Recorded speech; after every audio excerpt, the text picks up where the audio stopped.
Boa noite a todos que nos assistem aqui pela nossa palestra de hoje, 13 de dezembro, nossa última palestra do PPG-7, com a professora Adriana.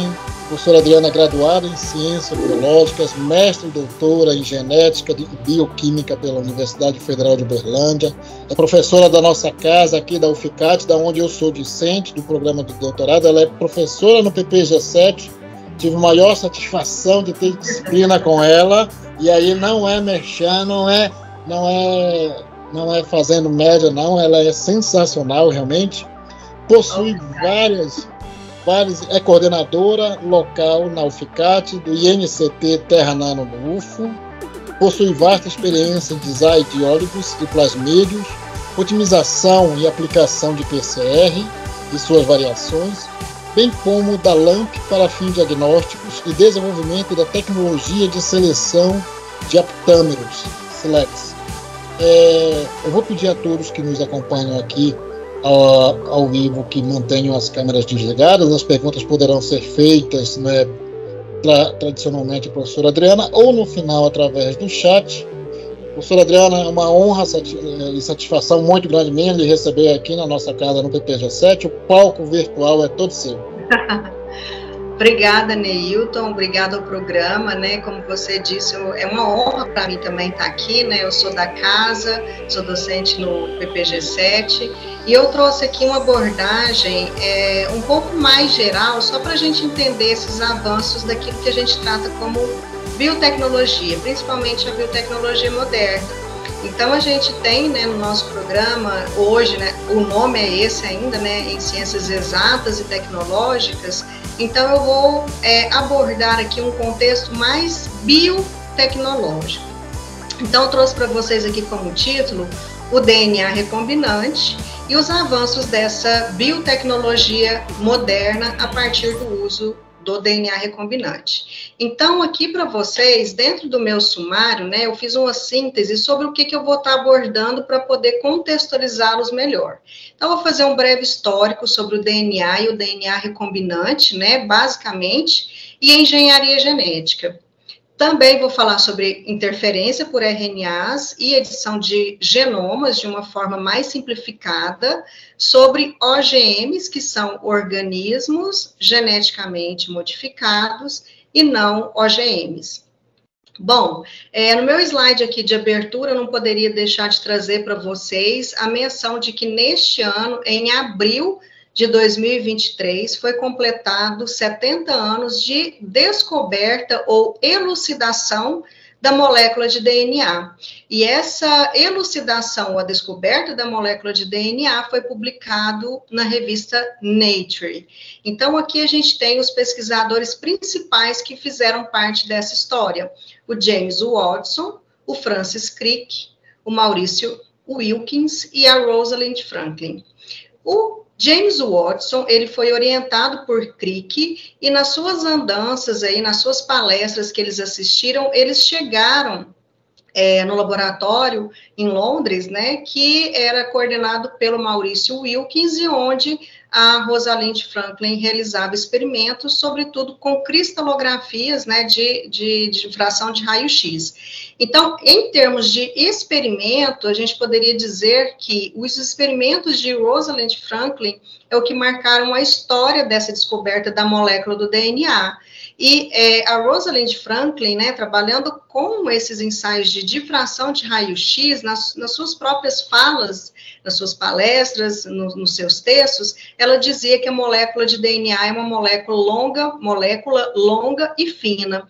Então, na montagem de um quebra-cabeça que o Watson e o Crick fizeram, eles conseguiram trazer essa dupla hélice do DNA, que eles publicaram, então, como eu disse, aqui em abril de 1953, na revista Nature, que seria a estrutura molecular dos ácidos nucleicos, mais especificamente aquele que a gente chama de desoxirribose, né, o ácido desoxirribonucleico, que seria o DNA. E por isso, então, eles foram laureados com o Nobel de Fisiologia ou Medicina em 1962, do qual o Maurício Wilkins participou, mas a Rosalind Franklin não, porque ela havia falecido aqui não, de câncer, né, e eles não fazem aí uma menção póstuma ou laureiam aí póstumamente um pesquisador.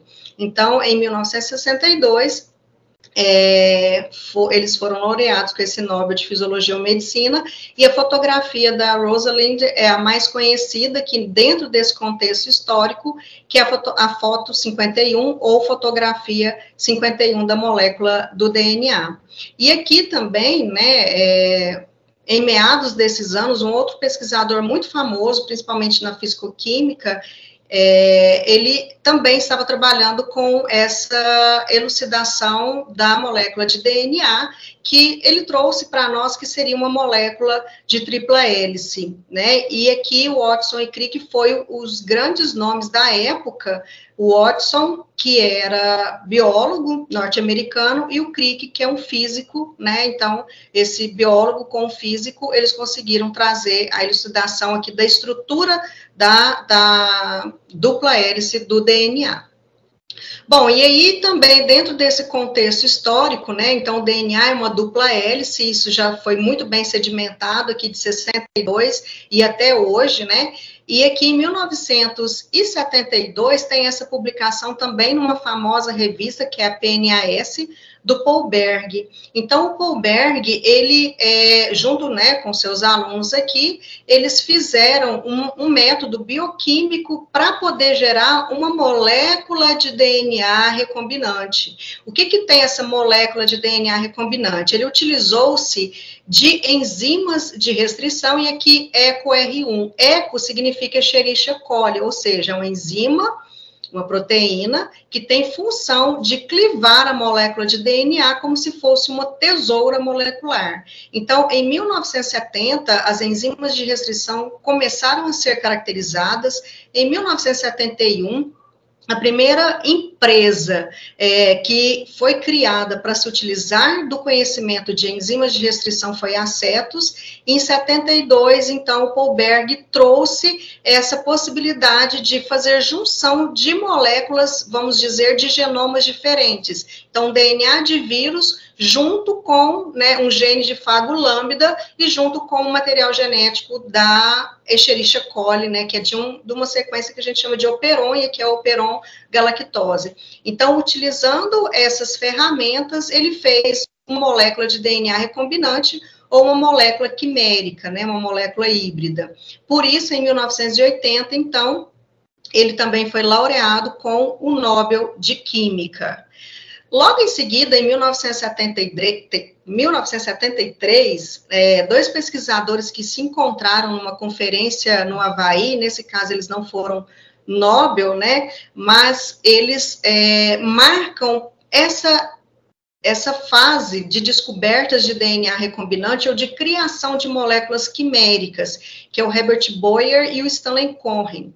O Herbert Boyer, ele estava trabalhando com classes de enzima de restrição e ele encontrou enzimas de restrição que promovem na molécula de DNA extremidades que a gente chama de coesivas. Essas extremidades coesivas, quando cortam a molécula de DNA, ela permite mais facilmente se criar moléculas de DNA recombinante.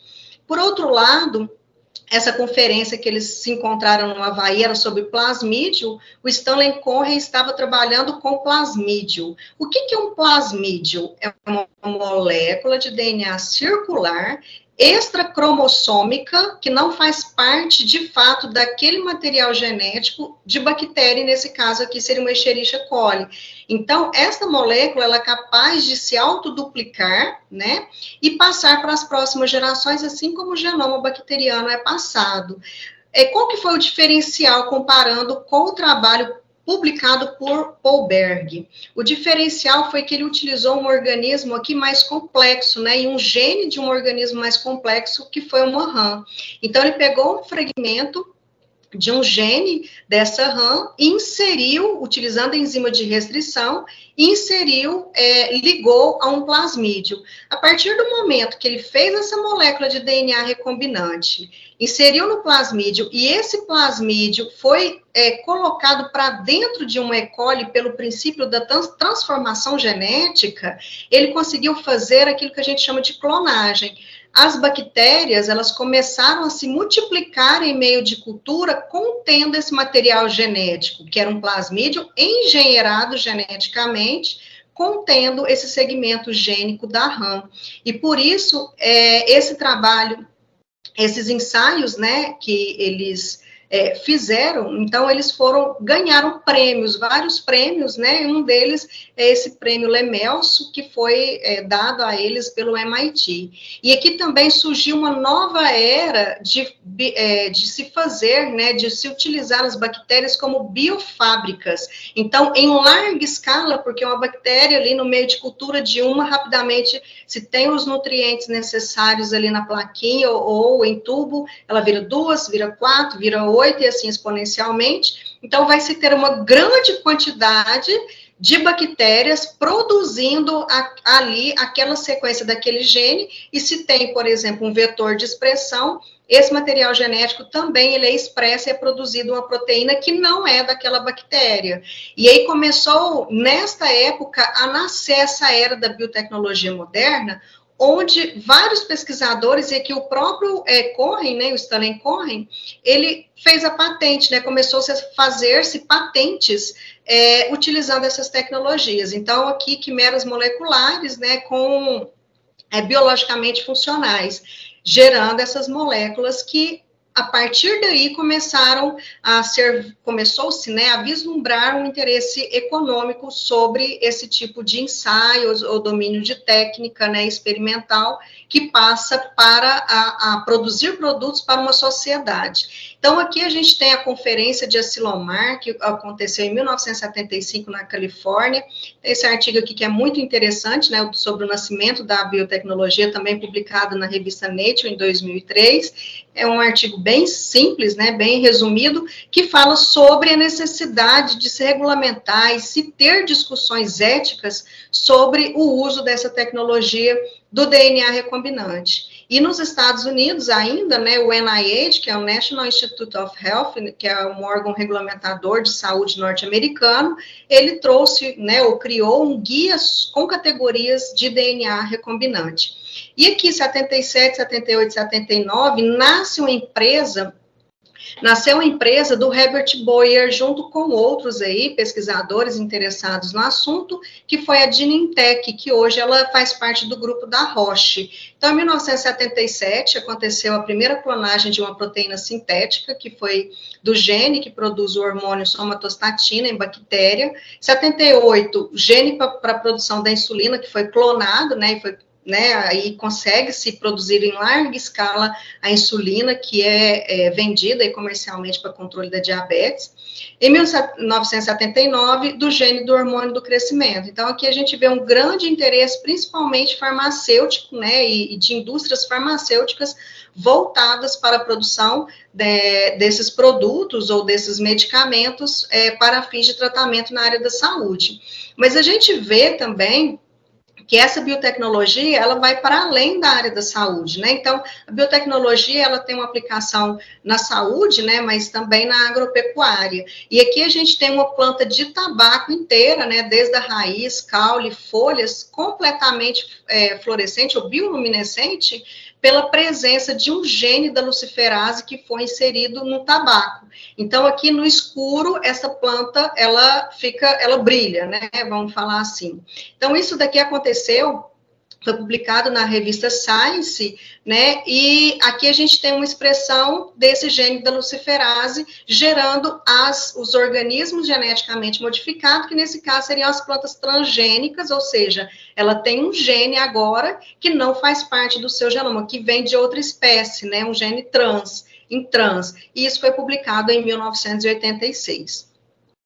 Bom, aí aqui a gente tem, dentro desse contexto de plantas transgênicas dos OGMs, em 1986, essa Agência de Proteção Ambiental, a EPA, norte-americana, aprovou a liberação do tabaco geneticamente modificado, contendo gene de resistência ao herbicida, que é o glifosato, né, que é popularmente conhecido aí como Roundup. Aqui em 1987, a Caldini, como eu disse, né, as patentes e o interesse econômico aqui começaram a crescer, então a Caldini, ela depositou uma patente na USPTO norte-americana aqui, sobre a produção de um transgênico contendo agora um DNA que codifica para um RNA antissentido. Então, dentro do dogma central da biologia molecular, um DNA codifica para um RNA que é traduzido em uma proteína. Mas esse RNA antissenso, ele é contrário ao RNA que codifica para o gene da poligalacturonase, que é uma enzima que degrada pectina. Então, degrada a parede celular, né? E o tomate, ele apodrece muito mais rapidamente. E aí veio a produção desse tomate chamado de tomate, ou conhecido como tomate longa-vida, que é um tomate cereja. Então, a FDA, que é uma regulamentadora norte-americana aqui também, né? A Food and Drug Administration, em 1994, ela aprovou a produção desse tomate longa-vida, né? Que quem detém a patente é essa Caldini. E em 1990, também foi feita uma transformação estável de milho utilizando biobalística de gene.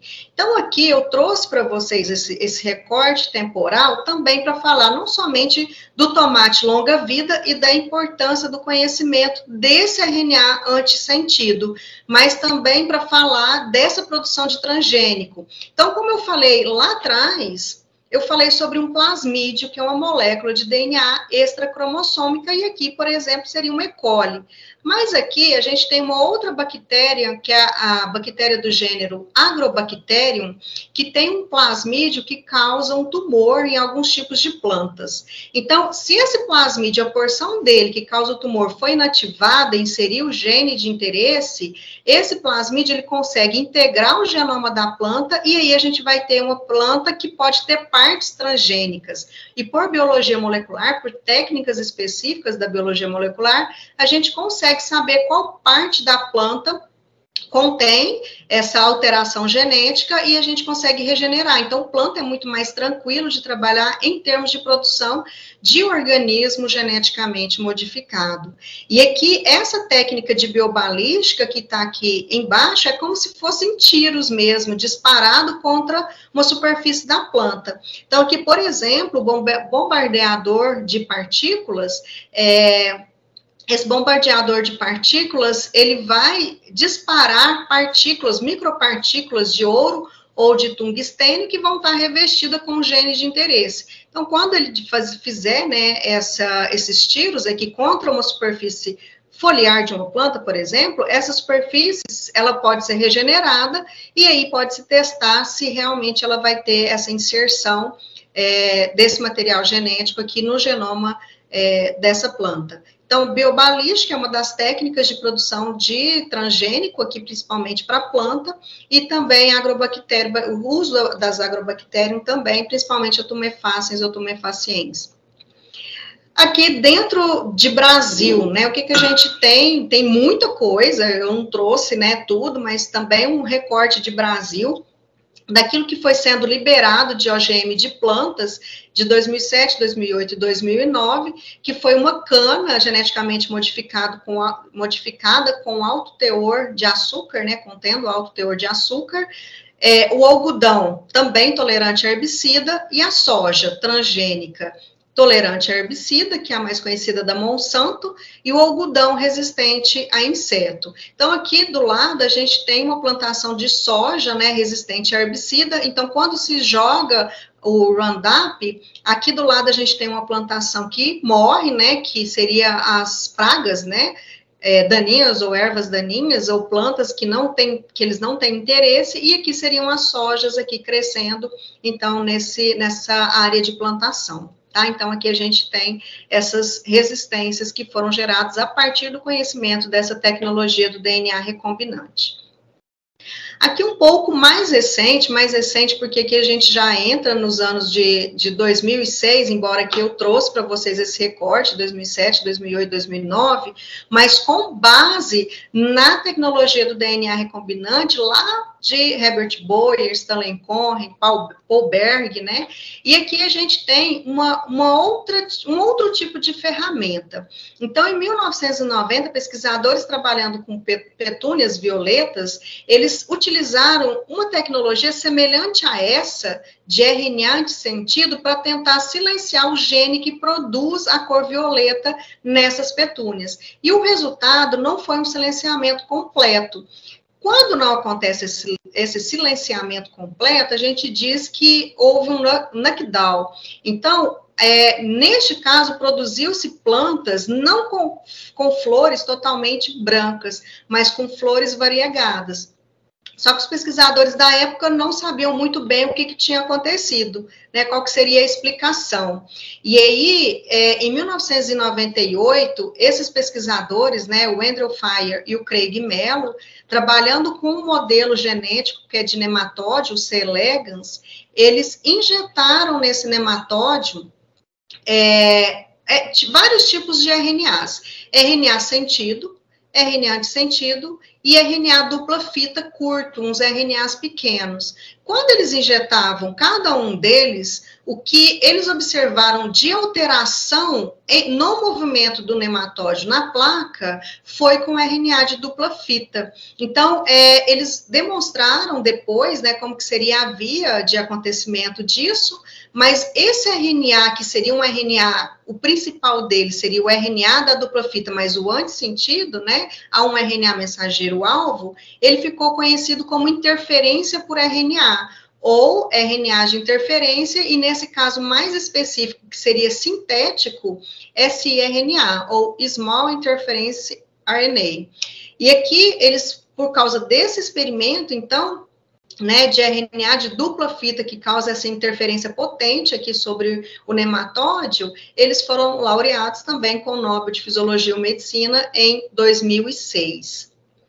Bom, essa interferência por RNA, né, os ensaios posteriores demonstraram que aqui foi sintético, né, eles produziram sinteticamente, mas que nós, né, os seres eucariotos, os seres mais complexos, eles também apresentam os seus próprios RNA de interferência.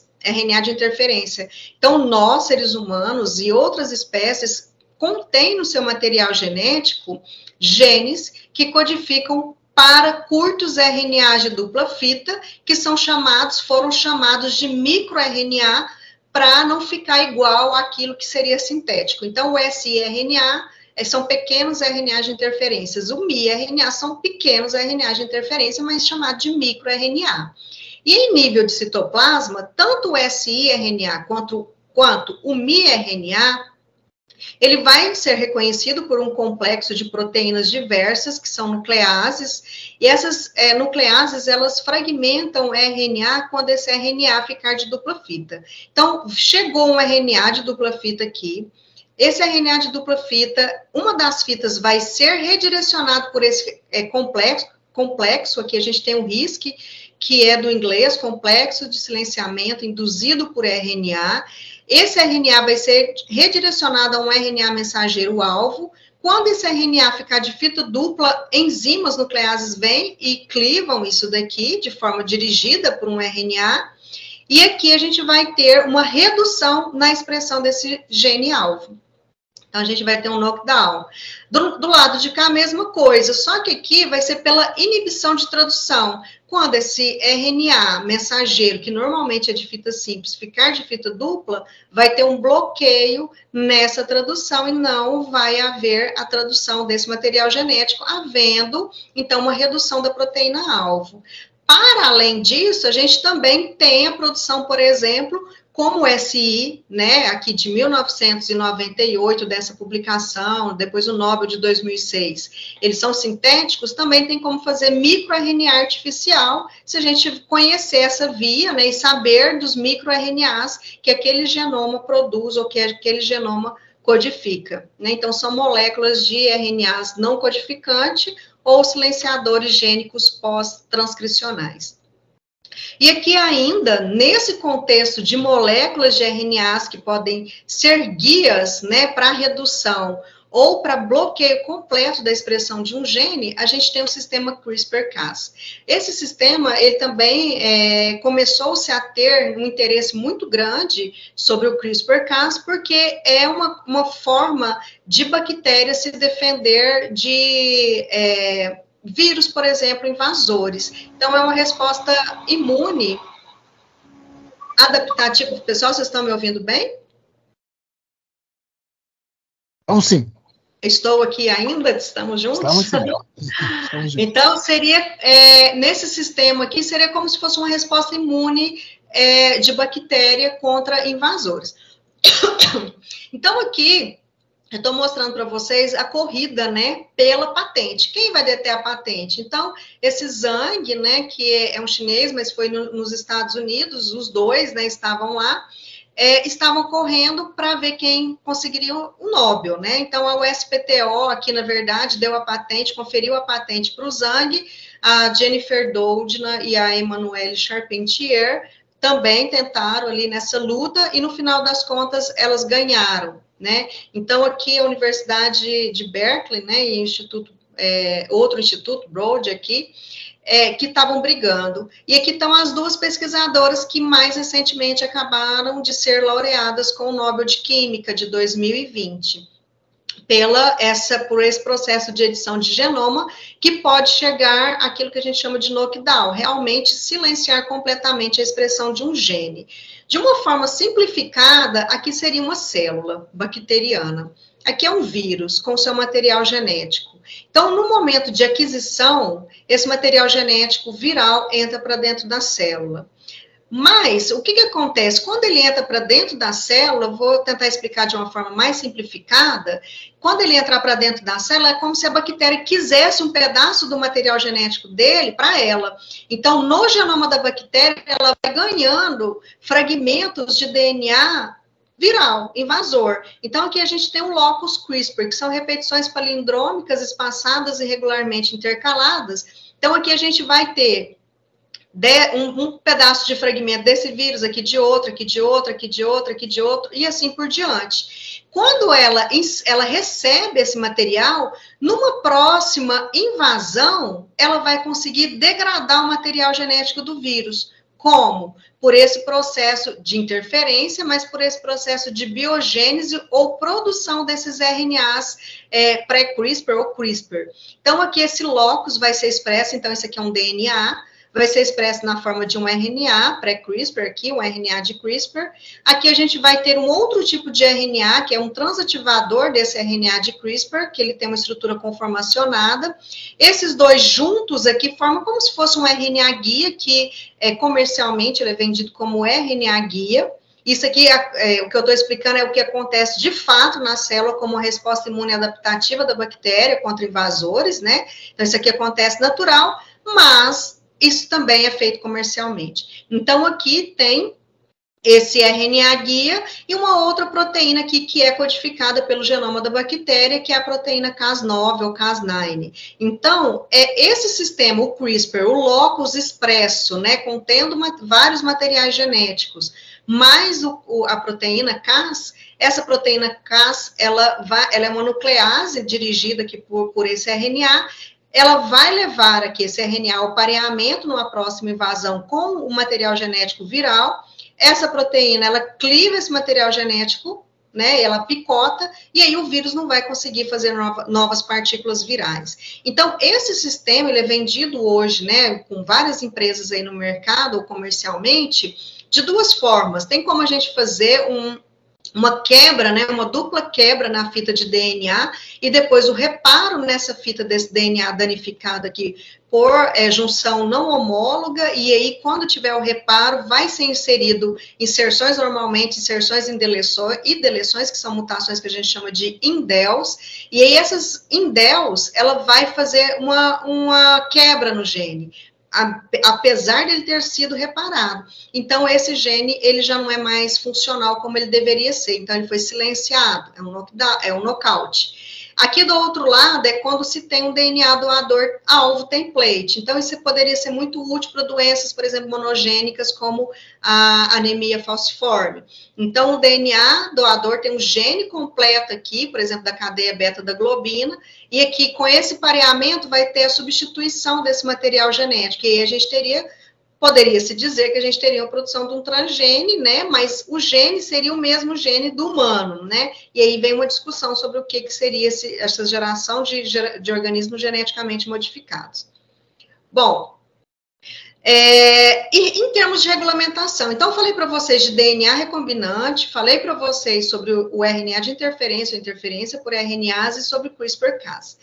Aí vem a necessidade de regulamentação. Então, o Brasil acaba sendo signatário, né, dessa convenção aqui da biodiversidade. O Brasil já sediou essa convenção de diversidade biológica, criou-se o protocolo de Cartagena, de Nagoya, e no Brasil, né, esse decreto 908 de 2003, aprovou o texto do protocolo, né, que é um tratado ambiental que faz parte dessa convenção das Nações Unidas. E aí, em 2005 foi criada a lei aqui no Brasil de biossegurança, que é a lei 11.105. Então foi regulamentado alguns órgãos, né, e algumas comissões, alguns trabalhos, o entendimento do que é um organismo geneticamente modificado. Então foi criada a CTN-Bio, que é a Comissão Técnica Nacional de Biossegurança, que faz essa análise de avaliação de risco de criação desses organismos geneticamente modificados, ou agora, mais recentemente, os não OGM, vocês vão entender um pouquinho disso. A CNBS, né, que é o Conselho Nacional de Biossegurança, que tem um interesse nacional e vai analisar os fatores socioeconômicos, as OERFs, que são os órgãos e entidades de registro e fiscalização, como o MAPA, né, do Ministério de Agricultura, Pecuária e Abastecimento, o IBAMA do Meio Ambiente, a Anvisa da área da saúde, e os CIBIOS que estão mais localizados na instituição, que acaba produzindo esses organismos geneticamente modificados, que vão trazer informações sobre essa manutenção da biossegurança. Então, é importante que as instituições que trabalham com produção de transgênico, né, e organismos geneticamente modificados, tem o seu CIBio instalado, essa comissão interna de biossegurança. Aqui eu trouxe para vocês uma publicação de 2021 da CTN-Bio, 25 anos, né, então 25 anos da Comissão Técnica Nacional de Biossegurança, sobre o olhar de seus presidentes, e aí na capa tem uma molécula de DNA com a tesourinha, né, para a gente poder entender sobre essas enzimas de restrição ou nucleases sítio-dirigidos e a função dela e como ela pode impactar na produção de organismos geneticamente modificados ou mesmo não modificados, mas que vai promover alguns tipos de cortes na molécula de DNA. E aí a gente entra nessas TIPs, que são as técnicas inovadoras de melhoramento de precisão. Essas técnicas inovadoras de melhoramento de precisão, elas entraram nessa resolução normativa de 16 de 2018, e é importante também que a gente destacar essa resolução normativa 18 de 2018, que faz essa classificação de risco de OGM, os níveis de biossegurança a serem aplicados nas atividades, nos projetos com OGM, os derivados e as formas de contenção. A resolução 16, então, de 2018, essa daqui, ela traz essa definição sobre essas TIMPs, né, essas técnicas inovadoras de melhoramento de precisão. Abrange um conjunto de novas metodologias e abordagens que diferem da estratégia de engenharia genética por transgenia, por resultar na ausência de DNA recombinante no produto final. Então, o entendimento aqui nacional, né, em termos de Brasil, é que o uso de RNA de interferência, ou interferência por RNA, e o uso de CRISPR entraria na produção de não OGMs. Então, está aqui uma matéria, né, dessa CID News, também publicada aqui, que traz para a gente um recorte de 98 a 2019, mas foi publicado em 2020, mas com informações de 2018. Então, em 2018, né, ainda em 2018, a CTN-Bio avaliou a primeira consulta sobre liberação comercial de plantas geradas utilizando TIMPs. Trata-se de um milho com alteração na composição do amido presente no grão. O amido dos grãos de milho é composto por amilose e amilopectina. Por meio da ferramenta de CRISPR-Cas, a via metabólica para a produção de amilose foi inativada, gerando genótipos com quase 100% de amilopectina, o que é interessante para diversas aplicações na indústria. Então, a via metabólica da amilose, ela foi silenciada, né? Foi feito um nocaute dessa via para que ficasse somente a produção aqui do milho modificado por TIMP, né? E não seria um OGM, mas ele foi classificado pela CTN-Bio como um produto não OGM. Ele foi classificado como um organismo não como um organismo geneticamente modificado, mas como um organismo alterado por TIMP, o que poderia acontecer, por exemplo, por mutagênese tradicional, ou por cruzamentos tradicionais, né? Aqui, o parecer da CTN-Bio é boa para a sempre Agitec. Então, essa matéria já é desse ano, de 2023, dessa revista Cultivar. Então, aqui eu vou fazer um recorte, mas o objetivo era produzir um defensivo biodirigido.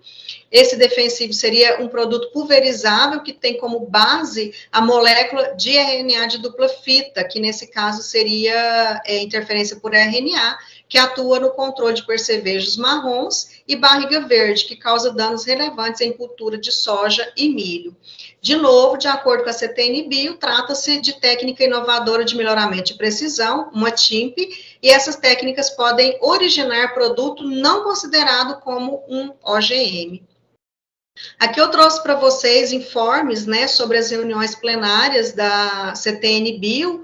Então, aqui na reunião realizada em agosto deste ano, agora, já nesse segundo semestre de 2023, para vocês terem uma noção, né, na consulta, isso aqui é a ata da reunião, então, na consulta de produto de PINT, de TIMP, né, de acordo com a resolução normativa de 16 de 2018, a gente tem aqui a Tevá Consultoria Empresarial, que trata, né, a respeito do enquadramento regulatório da soja, aqui tem um número da soja, obtida por TIMP. Aqui a gente tem a Corteva AgriScience, que traz o milho, né, tem o número do processo aqui, o milho modificado por CRISPR-Cas, protocolado em 24/2/2023. Bioheuros aqui, um arroz geneticamente modificado em abril de 2023, aqui seria por via clássica, né? Então, aqui seria um OGM, um não OGM e um não OGM. Aí, como que a gente pode pensar nessa discussão, né? Daquilo que é OGM com não OGM, o grande boom disso tudo veio com essa elucidação da molécula de DNA de 1953, mas também com os sequenciamentos dos genomas produzindo os genomas. Então, aqui o genoma humano pode ser privatizado, né? Então, os vários genomas sequenciados foram as grandes ferramentas que a gente tinha em mãos enquanto geneticista, biólogo molecular, ou pesquisadores que trabalham na parte da genômica, que é conhecer o DNA e os genes que ali estão e o que eles produzem. A partir daí, do conhecimento desse gene, o que eles produzem, a gente consegue fazer a interferência ou consegue editar genoma utilizando o sistema CRISPR-Cas. Então, aqui a gente tem OGM, organismo cujo material genético, isso aqui é a definição da Lei de Biossegurança 11.105, de 2005, então é um organismo cujo material genético, DNA ou RNA, tenha sido modificado por qualquer técnica de engenharia genética. Os não OGM são organismos produzidos via melhoramento clássico ou por mutagênese. E aí, por isso que as TIMPs acabam entrando aqui, né, que não é uma mutação, uma mutagênese, como é feito, por exemplo, com agentes químicos ou agentes físicos, né, mutagênicos, e as definições são baseadas na presença ou ausência de DNA ou RNA recombinante e o entendimento que se tem atualmente sobre essas nucleases sítio-dirigidas, as SDNs, versus a produção dos transgênicos tradicionais. E aí, em termos de mundo, né, o que a gente tem? Uma categorização que é mais comum entre alguns países, incluindo o Brasil, sobre o que é OGM, não OGM associada a TIMPs, exceto a China e a União Europeia, que é mais rígida em relação a isso, que considera que qualquer modificação, seja ela por CRISPR-Cas, seja ela por interferência por RNA, é considerada aqui um OGM. E essa necessidade, né, de se ter uma harmonia em relação ao que é ou não OGM, ela é importante quando se pensa também na importação e exportação de produtos, né, nesses produtos que são produzidos. Bom, e para finalizar, eu trouxe aqui o pai da genética, né, que é o Mendel, sobre uma frase que ele diz assim, que ele trabalhou com ervilhas, fez alguns experimentos com ervilha, e ele disse isso: a publicação agora apresentada registra os resultados de tal experimento detalhado. Esse experimento com ervilhas, né, foi praticamente confinado a um pequeno grupo de plantas, e agora, após 8 anos, está concluído em toda a sua essência, se a planta na qual foram feitos os experimentos separados é ou não a mais adequada para se atingir o fim desejado, deixo para a decisão cordial do leitor. Então, a gente vê que Mendel trabalhou com fenótipo, aquilo como é mostrado, cor da flor da planta, né, se era branca, se era rosa, formato da vagem, né, a cor da semente. Então, ele viu o fenótipo, mas ele não entendia da molecular, mas foi a partir dos experimentos dele, né, e que os experimentos dele foram rejeitados pela comunidade científica da época, e foram redescobertos por volta de 1900, é que a gente conseguiu ter o avanço que a gente tem hoje. Essa é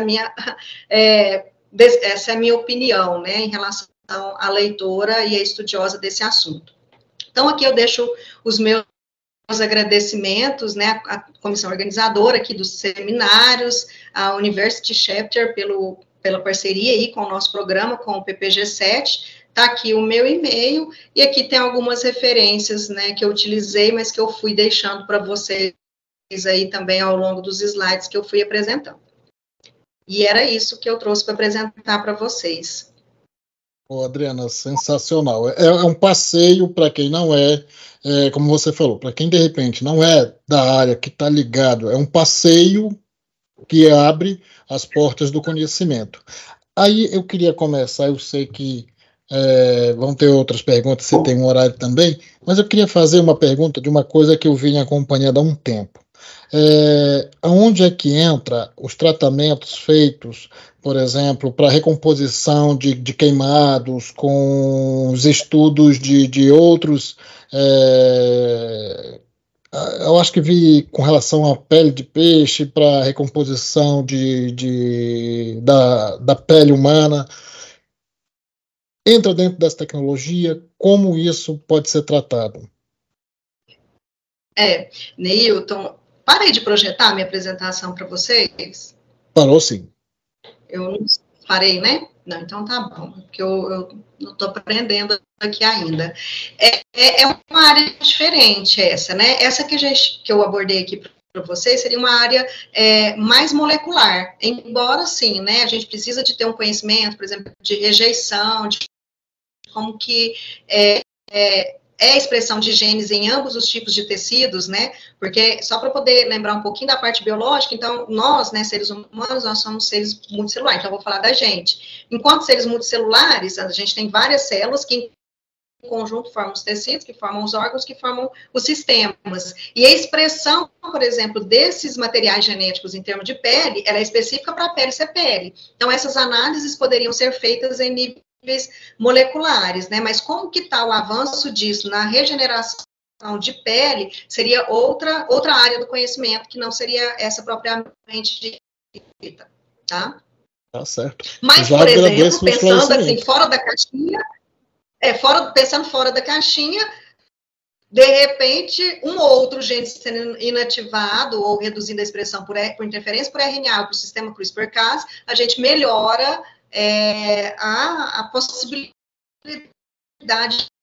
de implantar mulheres ou produção mesmo de órgãos, né, em cultura de célula. E a utilização disso, por exemplo, para a área da saúde, né, e redução de rejeição. Bom, muito legal. A Vitória tem uma pergunta, ela te cumprimenta, boa noite, agradece pela palestra e faz a seguinte observação: como a comunidade científica está lidando com questões éticas relacionadas à edição de genes humanos usando CRISPR? E aí ela tem, na verdade, uma série de perguntas. Não sei se você quer que façam todas agora ou você vai respondendo, Adriana, porque aí ela vai logo. Pode fazer, Então pode ela fazer. pergunta, após essa pergunta, ela vai além. Diz assim: quais são as limitações técnicas da CRISPR atualmente conhecidas e quais as perspectivas futuras para as aplicações do CRISPR? Então ela varreu toda a parte que você tem que responder.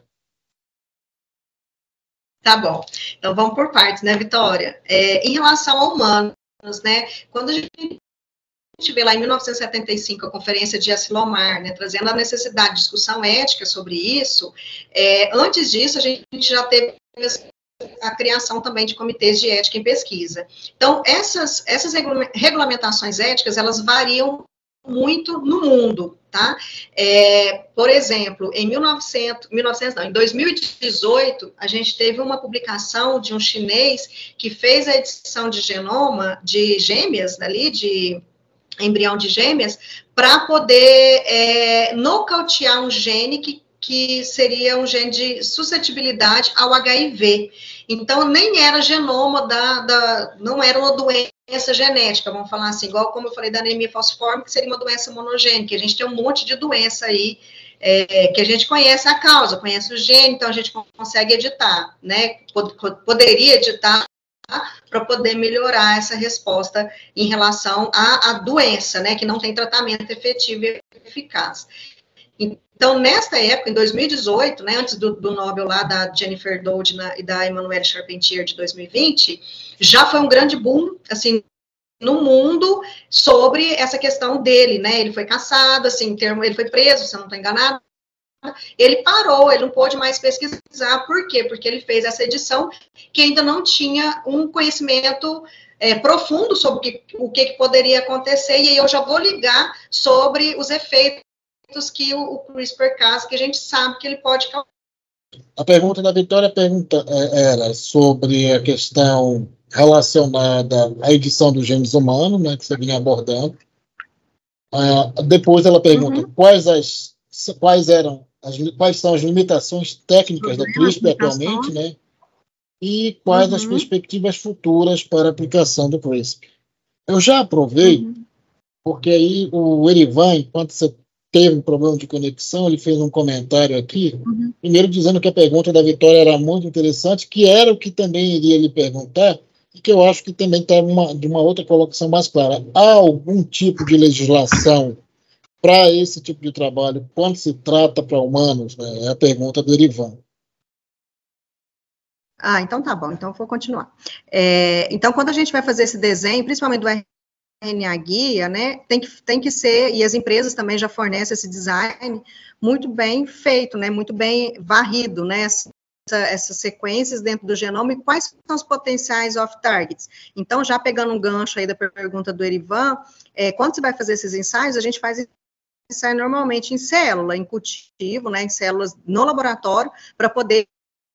Não, então tá bom. Então, pegando esse gancho, né, em relação a esses off-targets, é importante que se faça um ensaio em laboratório, tá? Então, em cultura, né, células em cultivos, e passar por essas triagens em modelos experimentais.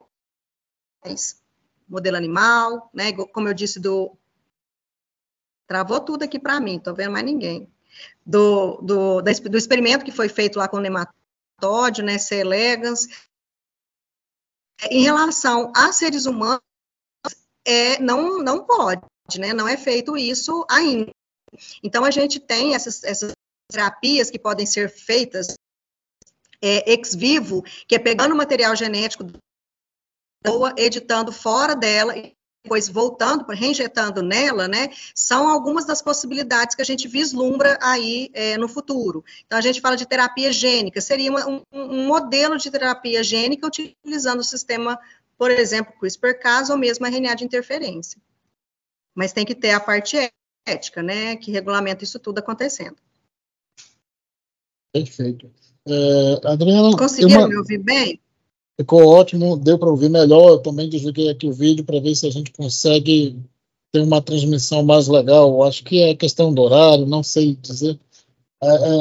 São fatos da internet, né? A gente bem defende. Uma pergunta sobre o próprio tema que você nos trouxe de DNA recombinantes, avanços e biotecnologia moderna. Qual o futuro para a técnica de DNA recombinante? Olha, é complexa essa pergunta, né? Porque depende muito de como a gente vai descobrindo o que os próprios organismos têm de mecanismos regulatórios. Como eu disse, RNA de interferência, ou interferência por RNA é uma resposta imune que ela acontece em organismos chamados de eucariotos, né? Então, aí a gente tem animal, a gente tem planta, seres humanos, fungos, então, mamíferos, né, de forma geral. Então, a gente tem esses seres eucariotos, que são organismos um pouco mais complexos e que têm esse sistema de interferência por RNA. Por outro lado, o sistema CRISPR-Cas, que foi descrito e foi encontrado, a base dele do conhecimento em bactérias, como uma resposta imune adaptativa de bactérias, ele já não acontece na gente. Então, a gente consegue utilizar ele como ferramentas e passar, né, e extrapolar isso para a parte de aplicabilidade técnica. Então, ao longo dos anos, a elucidação da molécula de DNA permitiu, por exemplo, que a gente conhecesse as sequências de DNA, como que elas são agrupadas, né, e a gente sabe, aí ficou popularizado, por exemplo, o teste de paternidade com o programa do ratinho, que a gente consegue ter uma certeza, não mais, né, com base em exame aí de sangue ou do sistema BO, né, qual tipo sanguíneo você tem, mas pelo avanço mesmo do conhecimento que a gente extrapola para a parte técnica, como que a gente pode aplicar isso, então, em termos de técnica. E aí, a gente conseguiu, então, separar indivíduos na população, consegue fazer uma análise que a gente chama de fingerprint. Quem é o pai, né? Quem é aquele indivíduo num acidente aéreo, na parte forense, criminalística. Então, os avanços, eles são inúmeros, depende muito do conhecimento que a gente tem e que a gente vai ter ainda sobre essas moléculas e sobre essas interações. Então, a gente vive hoje numa era que a gente chama de pós-genômica.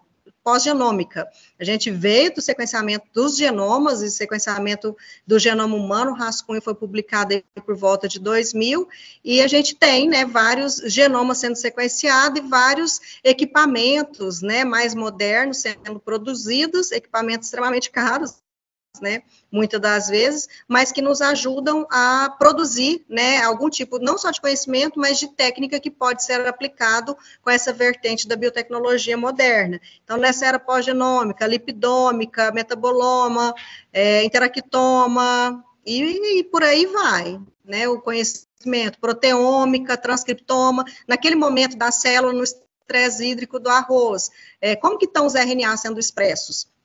E sem estresse, como que estão os RNA sendo expressos? O que muda em termos de proteína, o que não muda, né? Então, são esses conhecimentos. Então, o universo, o infinito, né, é o que a gente pode pensar de possibilidades aí de avanços futuros. Inclusive, os governos guardando informações importantes dentro do material genético de bactérias. E isso que você fala é interessante. Para poder ser decodificada depois essa informação. Perfeito. A pergunta é feita justamente em cima desse cenário pós-pandêmico, né? Porque aí a gente observa que a pandemia ela também impulsionou o desenvolvimento, principalmente quando se pensa aí na questão de medicamentos, né, para tratamento de doenças. Então, a gente teve... Da vacina, né? No caso da vacina, no caso da produzir vacina, uma vacina num espaço tão curto de tempo, né? Mas foi o conhecimento mesmo do genoma, do vírus, do SARS-CoV-2, como que é a estrutura dele, como que ele liga na célula, quais células são infectadas, podem ser infectadas, qual que é a proteína de membrana do vírus que interage com a proteína de membrana daquela célula, né? É só pulmão que é afetado, ou ele é sistêmico, né? Tem alguns órgãos, outros órgãos que podem ser afetados pelo vírus. Então, é muita coisa, né? Muita informação que a gente acaba tendo por causa dessas técnicas. Então, a PCR, popularizou a PCR. É uma técnica de biologia molecular que é utilizada, por exemplo, para análise de transgênico. Essa soja é ou não transgênica? Então, por biologia molecular, por PCR, a gente sabe. Se eu pegar uma soja, extrair o DNA, analisar ali, eu sei se ela é transgênica ou não. Adriana, só para a gente fechar, uma outra pergunta, agora que você tocou na questão da soja e da questão dos alimentos transgênicos. O que é mito e o que seria verdade sobre esses impactos? Acabou tudo. Você conseguiu ouvir? Está me ouvindo? Ah, tá. A gente tá porque tinha fechado tudo aqui a tela do computador do meu marido. Você pode perguntar de novo, fazendo favor, Neilton? Hoje está difícil, hein? Tá. A gente vai fazer pelo menos essa para encerrar. Você falou agora sobre a questão da soja transgênica, e aí vem aquela questão que ficou muito em cima de que alimentos transgênicos não são bem quistos, tem uma série de problemas. O que seria mito e verdade nessa questão do desenvolvimento utilizando, né, aí a biotecnologia para a área de alimentos?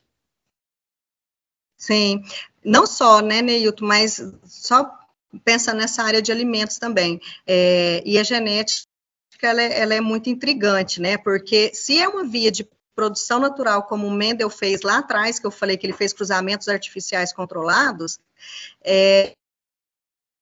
aí poderia fazer, né? Se é algo que o ser humano faz, por exemplo, produzir cães diferentes, de raças diferentes, isso pode. Mas quando vai para a parte do transgênico, que o grande avanço do transgênico, ele vem muito para o setor econômico, e vai depender muito do aspecto socioeconômico, onde a genética, ou a biologia molecular, ou a biotecnologia, ou a engenharia genética, ela vai bater de frente, né? Então, quando a gente pensa nos transgênicos para alimentos, eles são muito aplicáveis, por exemplo, para produzir...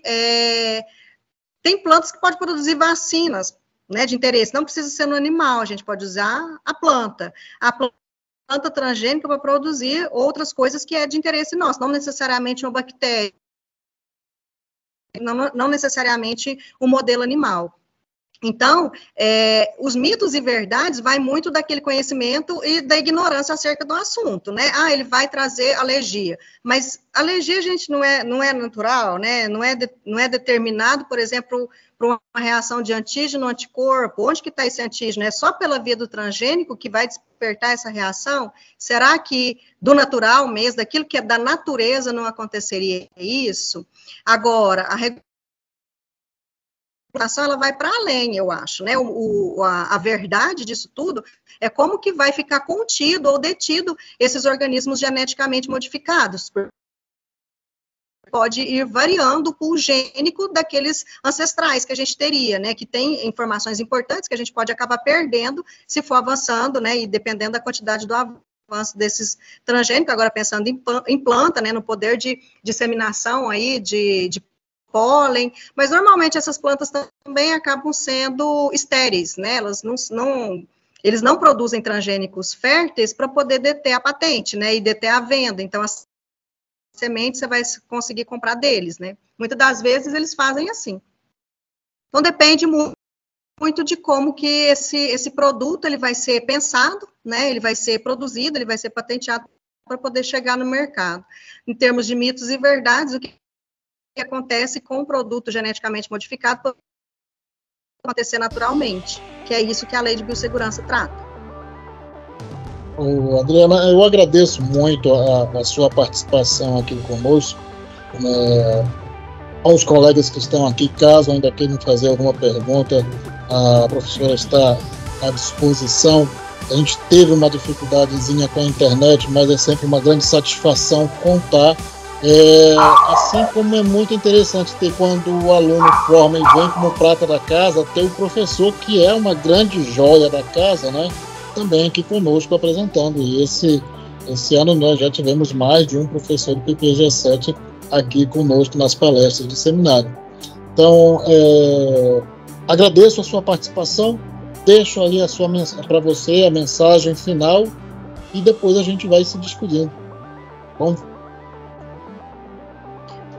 Vamos tentar, Neilton, com essa internet minha aqui, né? Eu que agradeço, para mim é uma oportunidade, eu amo o que eu faço, né? Quem me conhece sabe disso, e para mim falar disso é um deleite. Então, toda vez que quiserem, estou à disposição, podem me chamar. Se quiser conhecer o laboratório, está à disposição, o Laboratório de Biologia Molecular está à disposição de vocês, né? A gente faz um tour, a gente faz uma extração de DNA lá, nem que seja do DNA de morango, mas faz o eletroforese também, se vocês quiserem ver, né? Então a gente está à disposição de vocês, e sempre que possível pode me chamar que eu trago essa palestra ou outras falas também para vocês, tá bom? Obrigada. Satisfação rever cada um dos nossos alunos aqui também da disciplina de preparação pedagógica. Eu que agradeço mais uma vez. A quem está nos acompanhando, a gente vai se despedindo, agradecendo a professora Adriana. E quem vai assistir esse vídeo através do nosso canal no YouTube, quiser entrar em contato, pode entrar em contato conosco. Depois a gente reencaminha as perguntas da professora Adriana. É um tema muito importante, é bem atual, traz muito ponto de discussão. O tempo é curto, não é mais para deixar sempre aquela provocativa de quero mais.